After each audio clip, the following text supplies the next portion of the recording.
Hey guys, tonight's Hopper Hot Take. We're going to talk about the COVID-19 vaccine that appears to be imminent for release here in the United States. Looks like Pfizer's vaccine is probably going to get approved by the FDA in coming days. I believe they're meeting next Tuesday, something like that.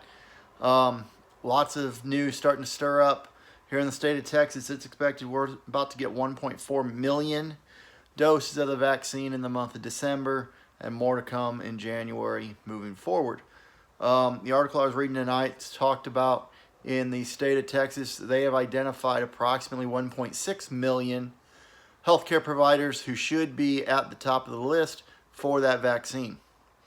I was reading last week or so, last several days, the state of Texas has put together a panel whose job it is to recommend how the state goes about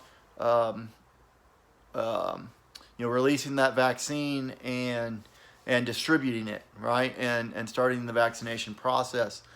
Right now what they have is they have two categories. Priority category number one is our healthcare providers in the hospitals. Critical people we have to get vaccinated quickly and protect them. Our nurses, our doctors working in the ICUs, working in these COVID wards, working in emergency rooms, those types of places, absolutely critical. The second tier was healthcare providers in outpatient facilities, doctors' offices, pharmacists, other positions like that.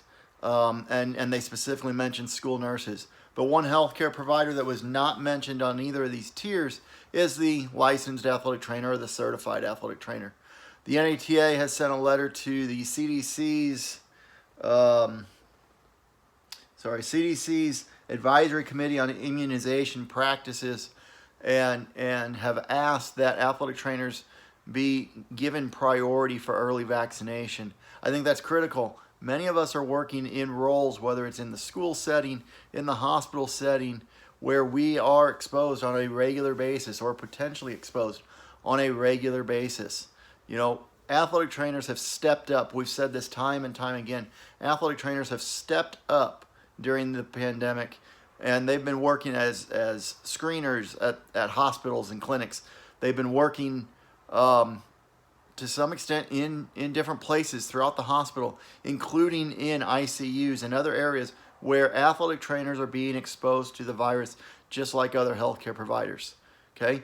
Outside of the hospital, athletic trainers are working alongside school nurses across the country to help keep our schools open, right? And protect the health and safety of our students and our student athletes and the faculty on our campuses.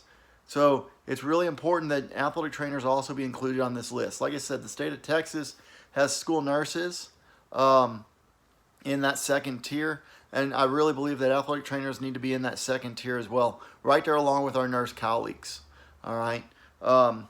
So like I said, the NATA sent a letter to the advisory committee for the CDC requesting that. And tonight I took an opportunity. I sat down and I emailed my state representative, who is Representative Retta Andrews Bowers out of Garland, Texas.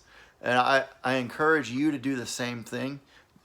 Quick Google search, find your state representative, find your state legislature, your senators, whoever you feel like needs to hear from you. Let them know that you think athletic trainers also need to be included on this list.